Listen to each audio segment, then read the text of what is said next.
What makes your heart sing? My name is Baharash, and I'm a designer based in London and Dubai. And the reason I started by asking you this question, I think if we were all to ask ourselves these questions as architects, urban planners, or engineers, or designers, I think we will go on to build projects that have a sense of purpose. And I think we will enjoy what we are doing. And so I'd like to tell you a little bit about myself and my story. So after finishing my studies at the age of 23, I began to enter competitions. And actually, at the age of 23, I became a finalist in a major competition. And I had to sit in front of international renowned judges, and it was the most nervous experience that I ever did. But actually, it was a very good start, and it really encouraged me to move forward. But it took around 7 years of being shortlisted and becoming finalist in competitions before actually winning a major competition that allowed me to launch my own studio. And that competition was the Sustainable City in Dubai, and it was a phase 2 of that project. And I'm happy today to actually share that project with you. So when I was invited to come here to give a talk, there were 2 projects that came to my mind that are relevant to the architecture of tourism. And a lot of the work that I am doing right now, sustainability is at the heart of these projects. So today I'm going to talk to you about 2 key themes. The first is about ecotourism, and that's about the Oasis Eco Resort. And the second is about sustainable tourism. And the Sustainable City in Dubai is a good example of such projects. Ecotourism. The best example of ecotourism to date has been Costa Rica. But Costa Rica, the difference with Costa Rica is that back in the 1960s, it was a highly rural area. So ecotourism was a necessity for them as a green economy. The United Arab Emirates today is in a very different situation. It's a very highly urbanized cities. In fact, in Dubai, for example, 86% of the whole city is urbanized. But the UAE needs to diversify its economy, and ecotourism and sustainable tourism has now become a necessity. And there are many amazing areas within UAE that people can experience. This includes the sea, the mountains, and the desert.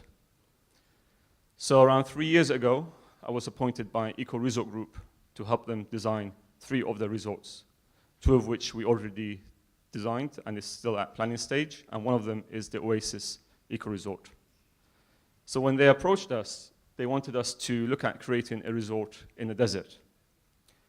And up until recently, the best example of an eco resort in UAE was Al Maha Eco Resort. But it lacked many of the definitions of what makes ecotourism. So whilst it managed to focus on certain areas, the whole ecotourism experience was not there. So this for us was a challenge to really understand what ecotourism is about, and really to understand what benefits it could bring to certain communities within the desert region. So the focus of the area was in a place called Liwa, which is around a 2-hour drive from Abu Dhabi airport.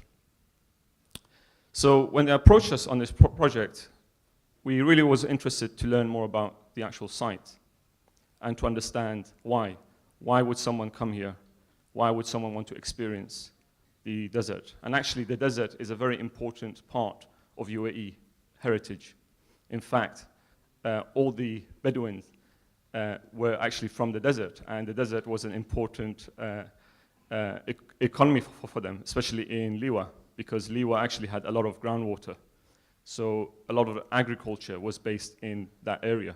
And what was interesting is even today, there were a lot of farms right adjacent our plot. And this whole area, there are something like 50 villages. So I remember the first few meetings I had with the client, I said to the client, I need to go to the site. And I don't know if anyone here likes to go to the dentist and have the teeth pulled, but it felt like having your teeth pulled, because the client just wouldn't let us go to the site. Why would someone want to go to the middle of a desert?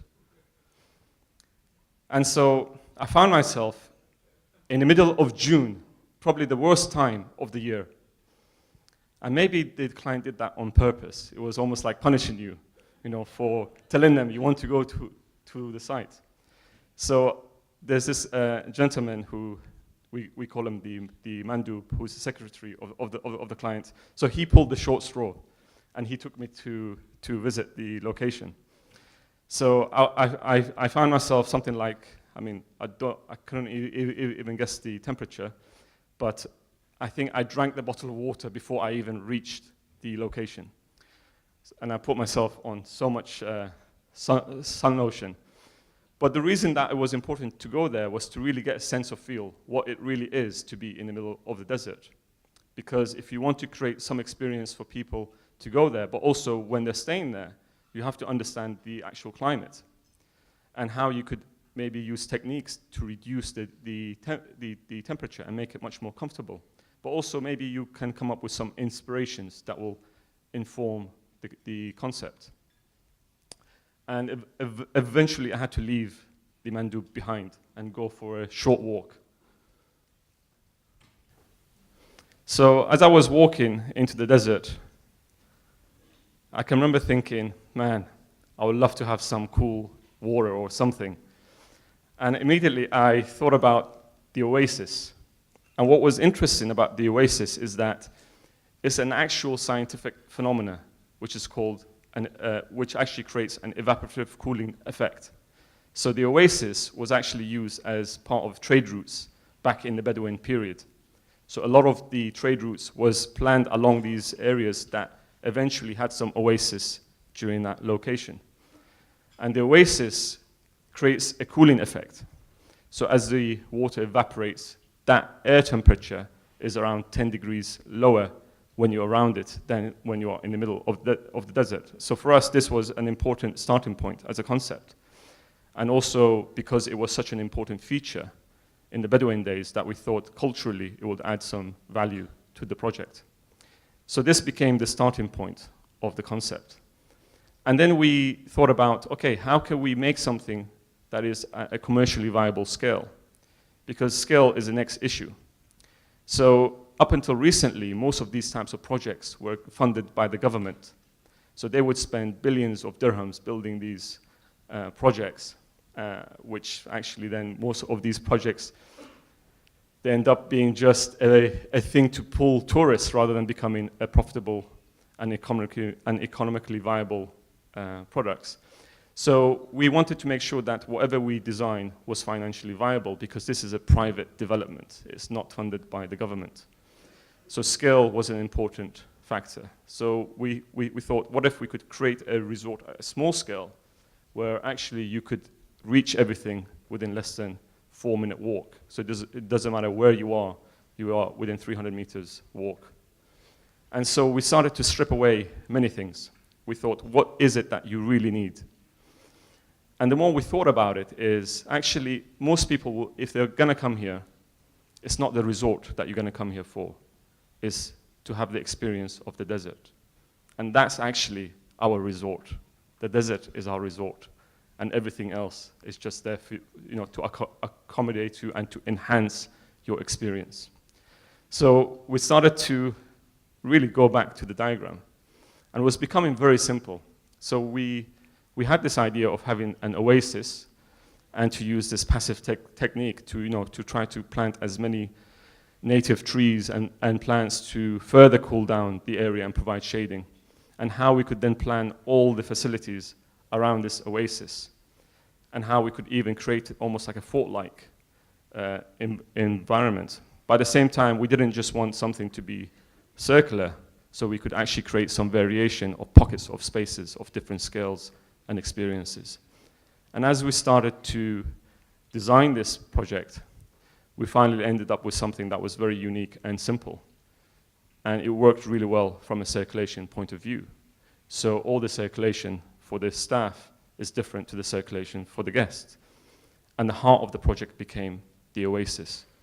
And I think as a designer, when you look at something and you think, oh, it's too simple, it just really was simple. And we had many conversations with not just the developer, but also the operators. but they all loved it. So I'm going to share with you the design, and I'll go into more details soon.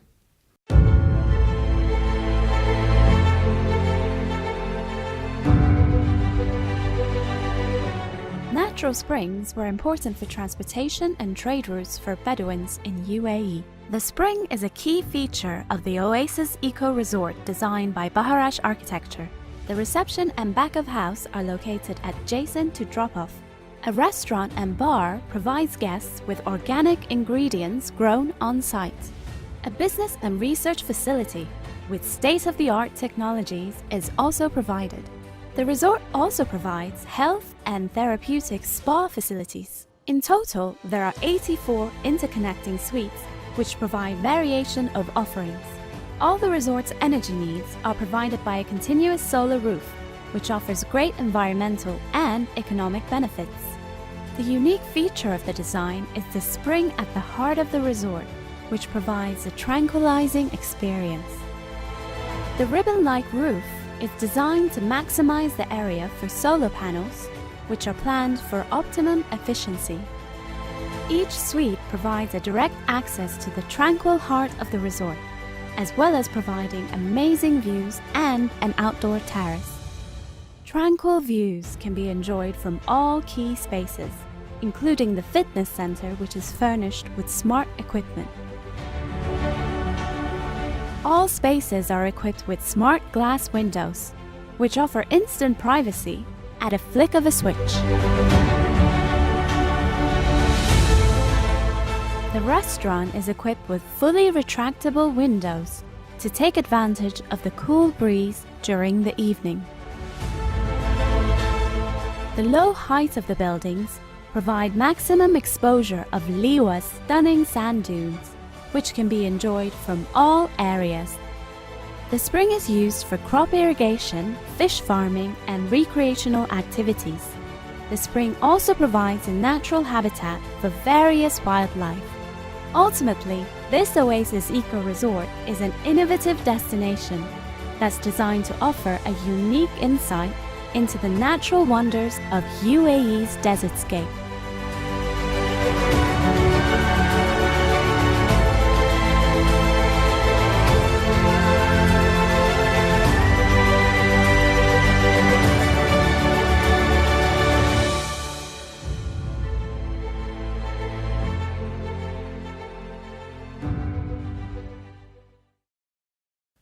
So, how does it work?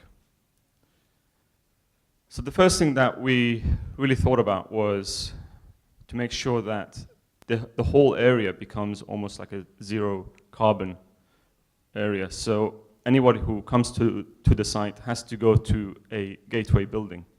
And actually the gateway building is quite a key component to the project. So all the staff accommodation, the security, and everything, even the products, and anything that comes to the site actually goes through the gateway building. And the guests are even shuttled using electric buggies right to the entrance of the resort. And in terms of service, essentially all the service is done on the outside, and the heart of the resort is all for guests. So you don't actually get a mix of the two circulation. And the guests are always walking under some shade, and they are the closest to the oasis, so you get the cooling benefits. And in terms of the mix of areas, we try to actually strip out as much of the areas that you didn't need. So we try to make sure that the resort actually provided guests with accommodation so that they can go and get a genuine Bedouin experience out in the desert. So the desert was the focus of the project. And the success of this was the scale. So the scale really worked in terms of the economics for the developer. And the gateway building, also we looked at how we could create an efficient building that could actually house all the needs of the resort, including all the plant and the infrastructure and the parking spaces, as well as all the security and the staff accommodation.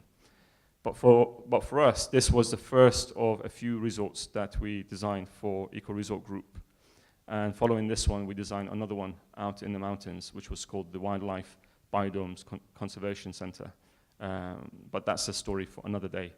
But what I wanted to talk to you about a bit more about this project was when we designed it, we really thought about the experience of the people in the desert. And when the client launched it, we didn't expect for the project to go viral.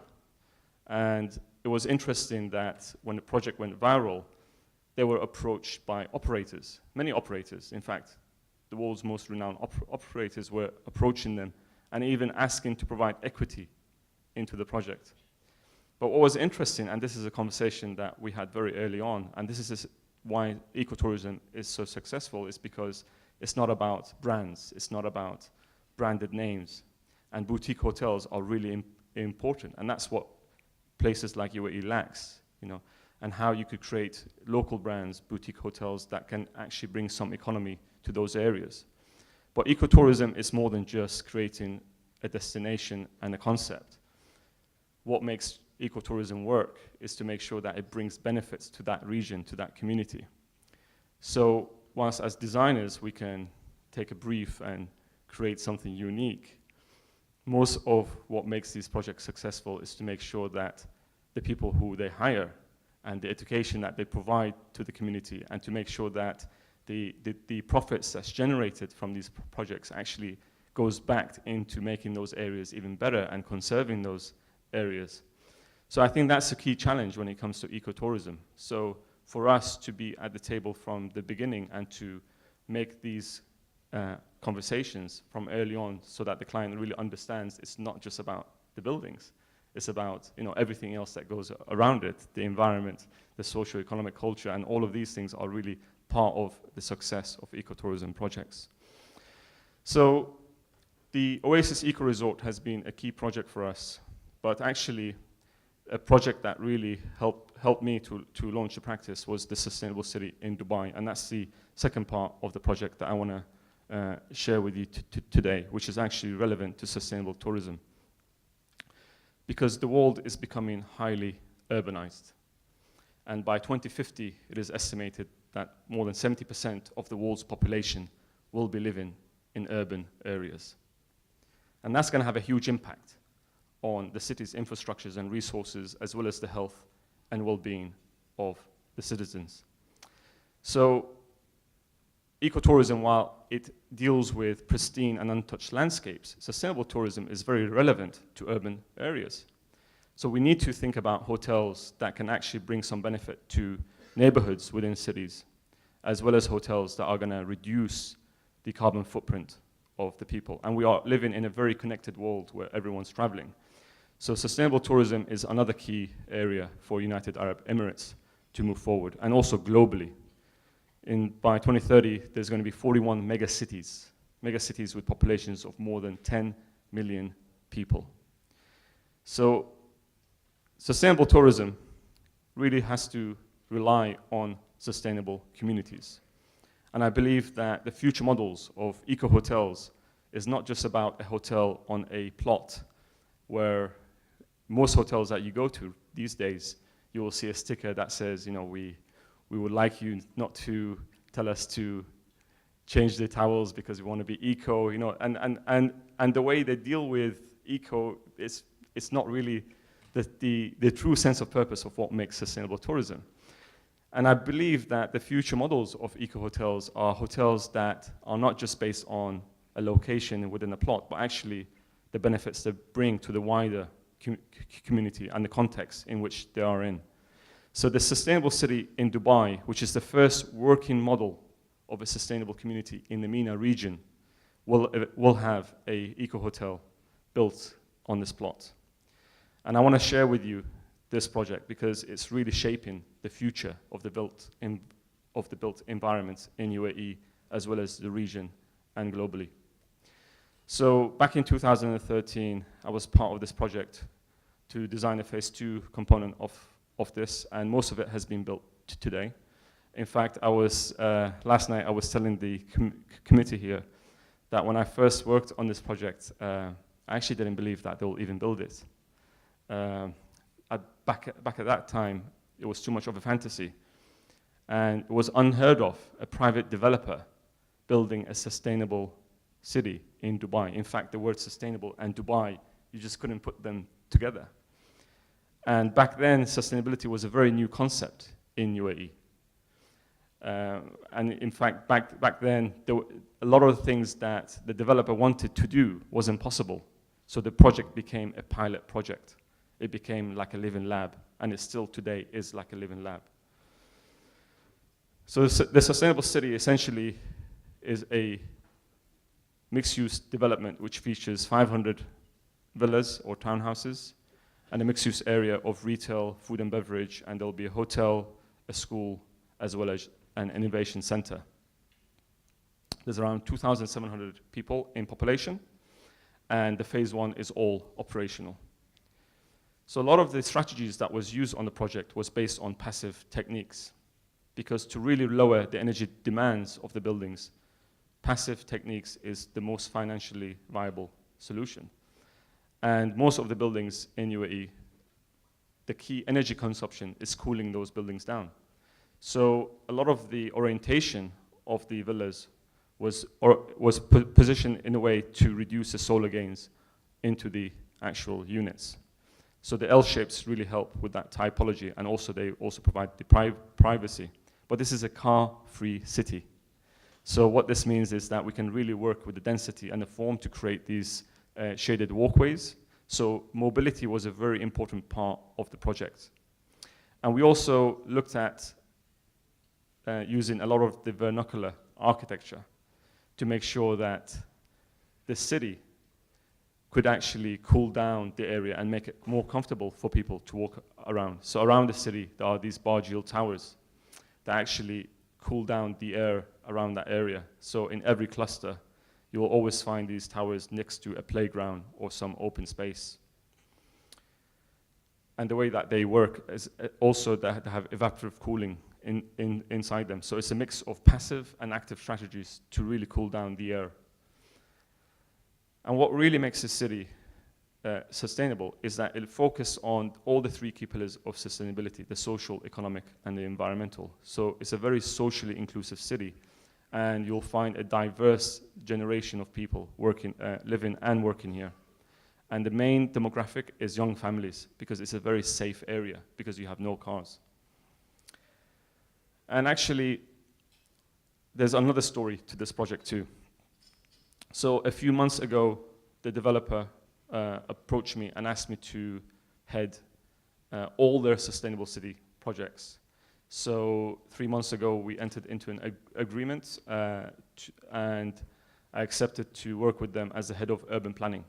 So now we are taking a lot of the things that we are learning from this project and applying them into the next models of sustainable cities. And one of the biggest success stories of this project has been the mobility. So everything within the city is walkable.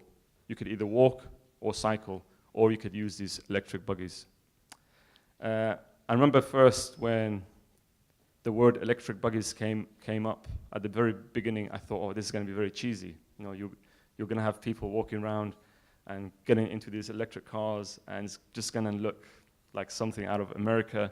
But actually, it's amazing seeing how many people are using them, and they're actually becoming a social interaction. You know, it's given the city a really nice story to it, and it's very convenient during the summer periods, because it doesn't matter how much architects and developers or urban planners try to tell you that we can build sustainable cities in UAE that are cooled.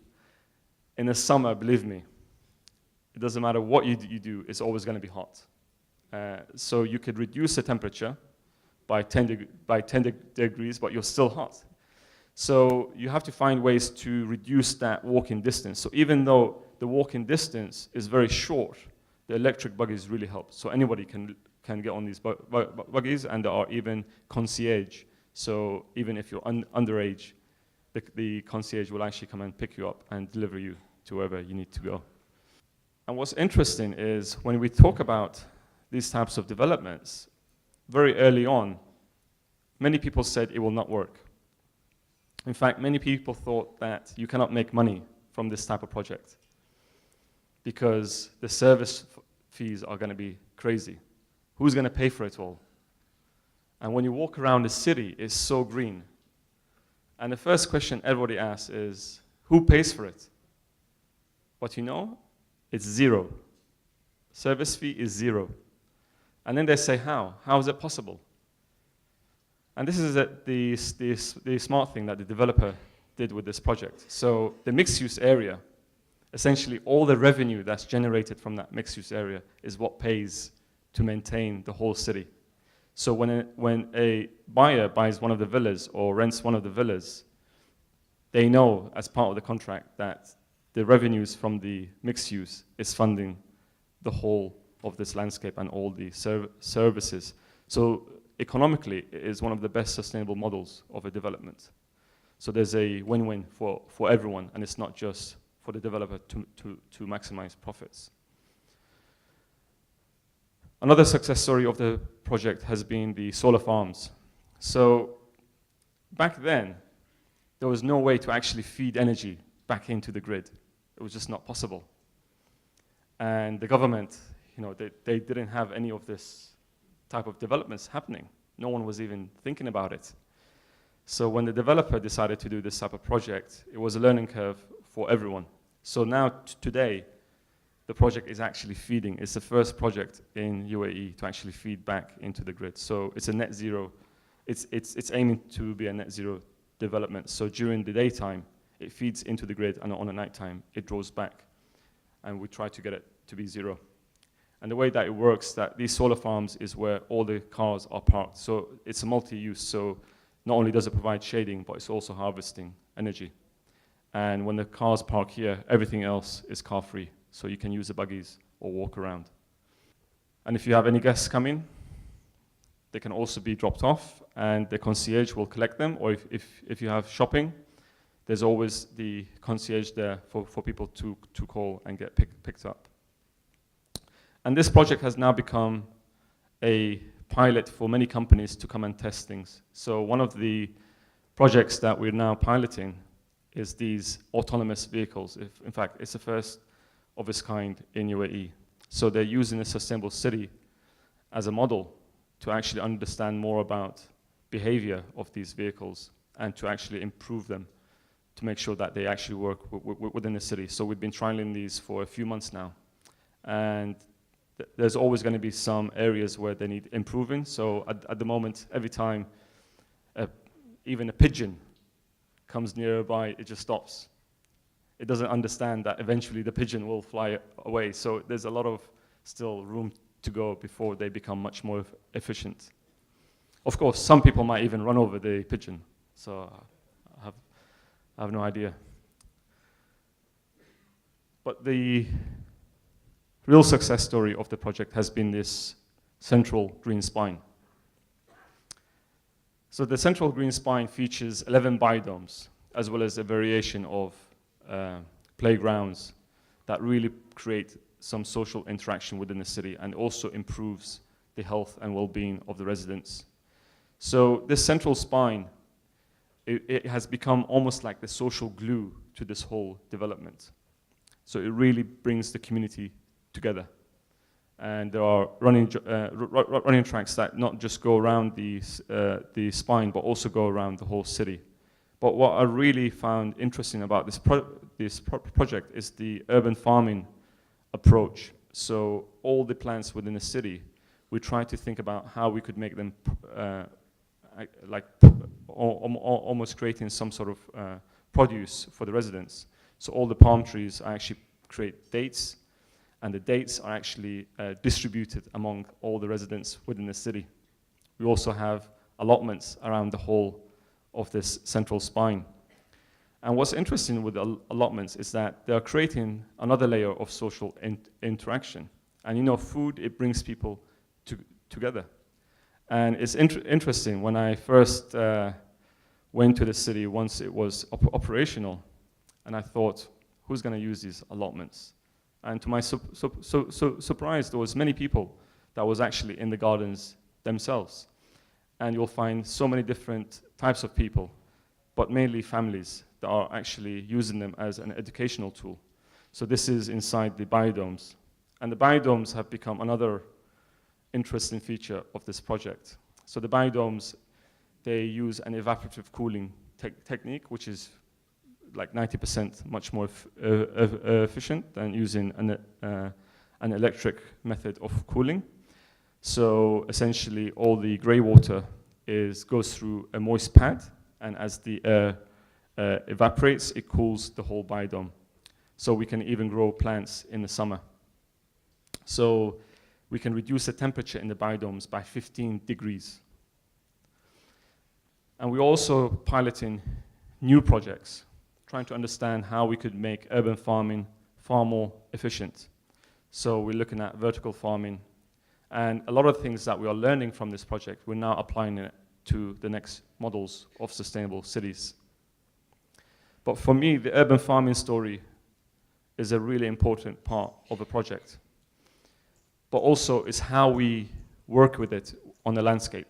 So landscape design is a very powerful tool. In fact, I believe that the best models of sustainable cities are driven by landscape architecture. The landscape has a huge impact and influence on the quality of life. And what's interesting about the landscapes is that they also are able to enhance the property values if you make them attractive. So there's an economic benefit to actually invest in landscaping and to make sure it's as diverse as possible. So throughout the sustainable city, there is a variation of landscape features, from ponds to playgrounds that actually bring people closer to nature. And we also have a variation of activities. So there are 2 different types of pool. This is a community pool, and you'll always find families and people coming here. And I think the health benefits of this city is one of the things that's also becoming a key factor in all our projects now. So the sustainable city, it actually has a cycling track that goes all the way around the city. It's around 4 kilometers in length, and you'll find people coming here to do triathlons. So it's become an event destination. And I myself, actually, 5 years ago when I first worked on this project, not only did I think it will never be built because it was such a new thing, I never thought I'd even live in this city. So 3 months ago, I became a resident. And when I became a resident, I remember the first time I moved there. For 10 years before this, I used to live in London. And in London, I used to live in a place called Clapham Common. And I used to go running in this park every day. And I don't know if anyone here has lived in London or have even went running in a park, but I can guarantee you that if you run in a park in London, no one's going to say good morning to you. It just doesn't happen. And if someone says good morning, run faster. So my first ever day as a resident in a sustainable city, I went for a run. And sure enough, someone said, the first person that I met said good morning. And I thought, this guy is weird. Then someone else said, good morning. Then I knew that I'm the weird one. Because there's a real sense of community in this place. And what's interesting is that everyone knows everyone. And when we talk about creating sustainable cities, the best measure of sustainability is how well you know your neighbor.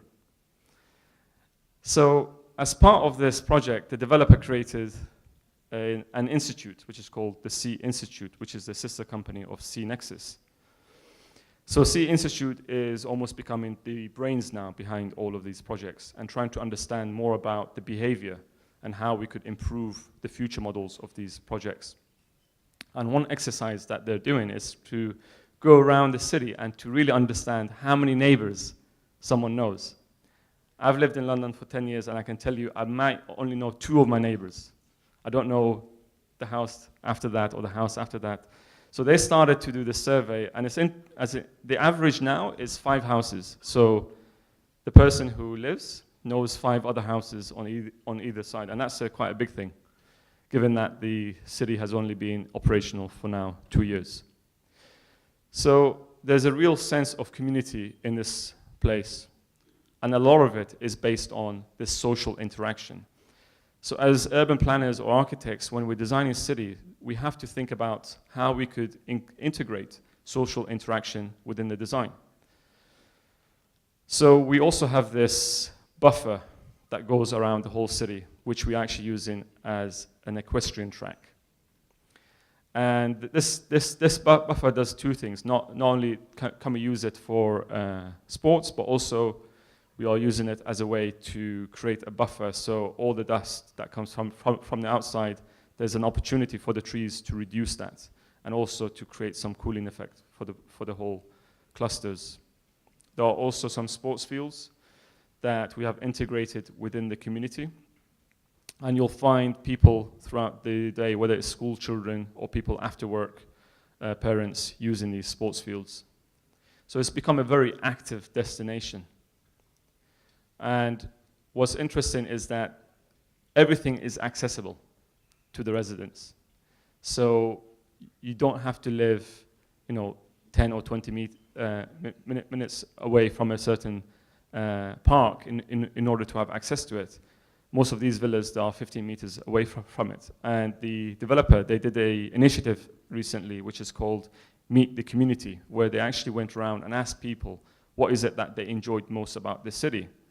And the most responses was that it is so close for the children to go to a certain activity and safely without having to cross any road. So safety and access to the park and the farm has been a very big part of the success of this project. The waste story is another part of the project. So within every 20 meters, you will find a facility to recycle. So there are 5 different waste streams, and every day there's actually a company that comes and recycles this waste. So every cluster, you'll find many of these bins around for residents to use. And what's interesting is most buildings, you will have these refuge these chutes where you can put your waste, and you never see what happens to it. It just goes down the chute, and that's it. Peace of mind. But what's interesting, these have become a big success. So a lot of the residents are actually using them, and are seeing the whole operation happen. They see people come and collect. And at the very beginning, a lot of people said it's not going to work. And there were a lot of people who doubted some of the strategies for the project, but all of these have actually become a benefit, and have become part of the story for the success of the project. So the mixed-use area that I talked earlier about how it's generating an economy, and I think that's something that a lot of developers, they forget from a very early stage, how we could sustain the economy of the city.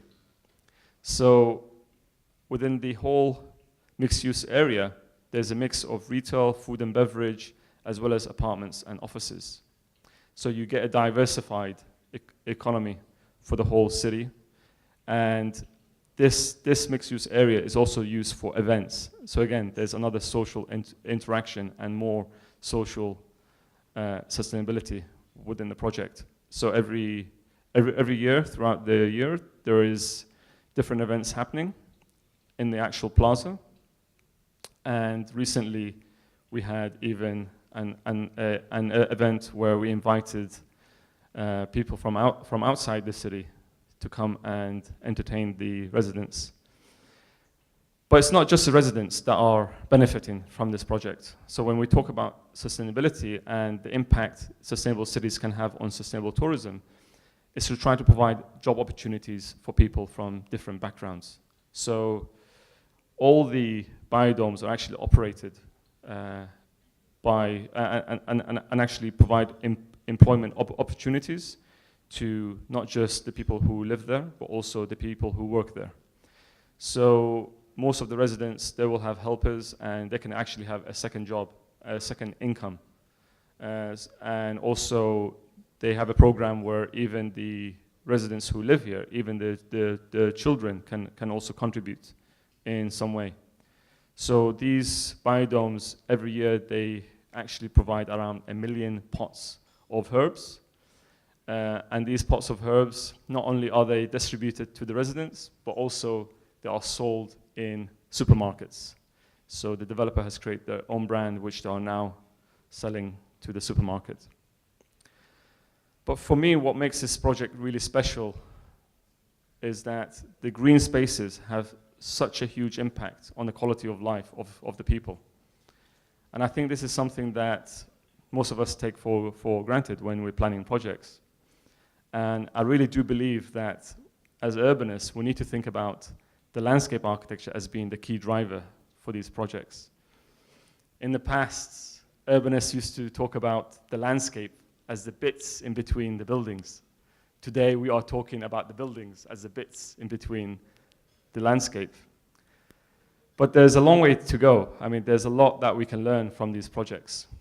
And I think the Sustainable City in Dubai has definitely become a project that's shaping the future of the city and the future of real estate. So now I've been heading 2 more new projects for the developer, and there are many more of these that will come. And I think that we are still at the very early evolutions of sustainable cities, and I think the future is definitely looking bright. Now, I began earlier by asking you the question, what makes your heart sing? And I'm going to end it again by asking you the same question. And I think it's really important that we all have this sense of purpose in life. And for me, I think architecture has so much influence on shaping people's lifestyles, improving people's quality of life, but at the same time, protecting the environment. And sustainability is such a big thing, and I think we need to take this holistic approach. So we're providing multifunctional solutions that address many problems. So we are talking about resilient solutions. So we're not just meeting the demands of today's generations, but also the future generations. My name is Baharash, and thank you for listening.